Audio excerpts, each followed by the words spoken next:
Еркіндік қош келдің, өзегімді өртке ұрған қоғамда, өз үйіме өзім өгей болам ба?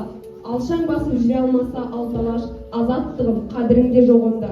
Саған жету қиын болса қаншалық, сақтап тұру қиынырақ одан да. Алла берген азаттықтың әр сәті алтын ат қой, маған саған болғанда.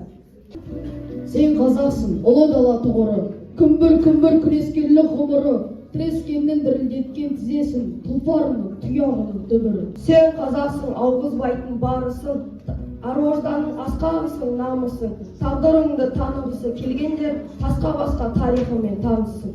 Деген, халқымызға деген, елімізге деген патриоттық сезім бар деп ойлаймын.